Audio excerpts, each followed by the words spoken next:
So is Devin Booker's Nike Book 1 right to replace the PG line? Let's get into it. The floor, the crowd don't know. Double triple dreams, never saw the law. I'm the MVP, shots call me Kobe. Rim breaking ankles, they don't even know me. Straight to the hoop, life in a loop.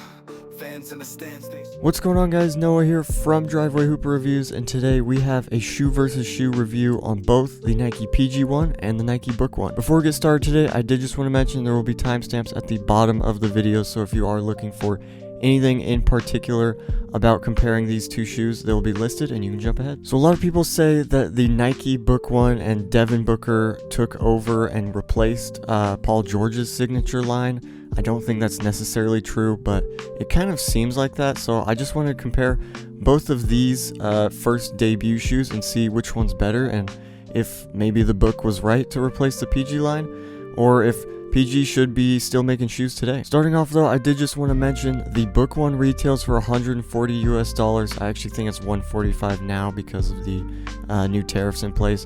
And the Nike PG 1 retailed for $110. So they were about $35 cheaper than what the Book 1 is right now. But getting into the uppers of both of these shoes, starting with the Nike Book 1, you have really nice natural materials, all sorts of suedes and textiles, and just a really nice build, to be honest.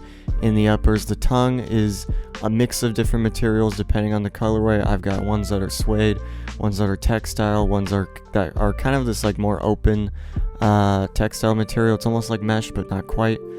You've got a really nice amount of padding in the heel as well. It's probably the most of any Nike basketball shoe I think I've ever tried. Everything really breaks in super well, and honestly is just super fun to play in. They fit like a glove once you break it in fully. I would say though, go a half size up and you should be good to go on that entire experience. And the PG 1's uppers are going to be also actually pretty nice material, especially for when they retail for $110. You've got a booty sleeve one-piece upper that really molds your foot super well. Also a really good amount of padding in the back. You do have this nice 4-foot strap with flywire cables going on the medial side, giving you just a little bit more lockdown. It really does make a difference, actually. And then the toe box, you do have just a basic mesh going onto the medial side of the quarter of the shoe.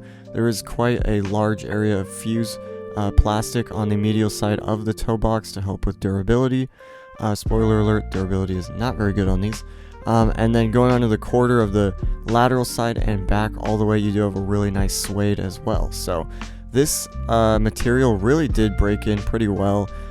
It did also, mold your foot pretty well, and it was pretty forgiving, but the lockdown and the support on it were really good too. So both these shoes honestly have really phenomenal uppers. For the price, you're probably getting better out of the PG 1. And for that reason, I think I'm actually going to go with the PG 1 having just a little bit better uppers, mainly because, yes, you would be getting more for the price, but you're getting better breathability, you're getting better lockdown with that 4-foot strap, and you're getting a better fit, in my opinion, and much less heel slip needing to break in. There wasn't a ton on the Book 1 in the first place. There was a little bit of heel slip, and it did go away over time, but this one just fit like a sock on me. I mean, the PG 1's uppers are borderline perfect, so I'd give the PG 1 the edge on this one. So that's 1-0 to the PG 1. Getting into the cushion, we'll start off with the Book 1 again, and we have Cushlon, I believe 1.0 on the Book 1, and then you do have a large volume zoom unit in the 4-foot. There is nothing in the heel, and there is a top-loaded TPU shank. This setup, honestly, is pretty good, actually. You get a really nice ride. The heel-to-toe transition is super good. Pretty good impact protection. The 4-foot's a little bit lackluster, and you don't get as much, bounce, I guess, out of it as you would, say, the PG 1. We'll get into theirs later, but overall, a really good setup, to be honest. Really good for just casual people, just want to hoop around. You get really good feedback in the heel. 4-foot is just a little bit dead, but other than that, it's a really good setup. The PG 1 is pretty much like the polar opposite of what the Book 1 is. This is like tuned performance, in my opinion. You have a really, really responsive Phylon in the heel and going through the entire shoe, and then you do have a bottom-loaded protruded zoom unit in the 4-foot. You can see it on the traction there, and this zoom unit gives a really nice rocker and a really nice bounce once you break it in fully. And there's a full midfoot length shank plate, top loaded. It is TPU on this shoe as well, and that gives a really nice amount of rigidity and torsional support. You can bend it a little bit, but you do honestly get a nice amount of snap to it. So I really like playing in this setup. This is one of my favorite setups to play in right now indoors. At the moment, I haven't tried anything really that's too much better. Maybe the New Balance Kawhi 4 or maybe the Kobe 6. I've been trying the Kobe 6 out right now, but honestly, this cushion is super good. So with all things considered about the cushion, performance wise, I'm probably gonna have to go with the PG1. I think the PG1 just does it better. Heel is pretty dead. I'm not gonna lie, you don't get a ton of bounce, but I play a lot on my forefoot, running around, jumping, those hard landings and stuff, and it's just so much better on the PG1. So I'm gonna have to go with it. So that's 2-0 for Paul George. Let's see if the Nike Book 1 can make a comeback in traction. The traction on the Nike Book 1 is going to be this very simple full length herringbone tread pattern, and it works very good. Actually, indoors this works extremely good. Outdoors this works probably even better. It's honestly a jack of all trades. Once you really break in that rubber and stuff, you won't need to wipe as much. It does pick a little bit of dust, but this grip is pretty hard and pretty good, and you will get to nice stops and don't have to wipe too much. The Nike PG1's traction is also going to be an interesting pattern. Mine's a little dirty, sorry about that. And it's going to be this kind of like fish scale tread. They're very thin lines, just put in all sorts of different directions. And then you do have these large lines just running down the entire center of the shoe. This traction is insane indoors. This stuff sticks like glue. This stuff is crazy. You will never need to wipe. It's always super hard stops. I don't think I've tried traction, honestly, indoors that is better than this. So with that being said, with zero surprise from what I said earlier, it's going to be going to the Nike PG1 for traction. This stuff just works super well. I don't know how, I don't know why. It didn't really look like it was going to be that good.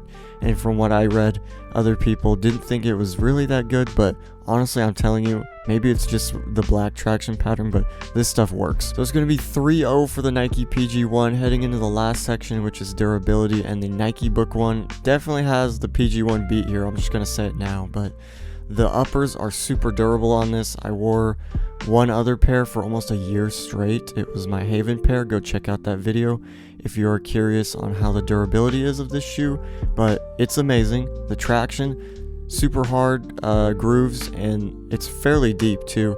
You've got the full length tread, so it wears really nicely as well. So durability, this is one of the most durable shoes I think Nike basketball has probably put out in a long time, maybe 10-15 years. So that was nice to see. Durability on the Nike PG1 is going to be actually terrible. I'm not gonna lie. This is definitely the worst aspect of this shoe. Is you probably can't take these outdoors. The uppers, this is pretty thin mesh. This could rip pretty easily.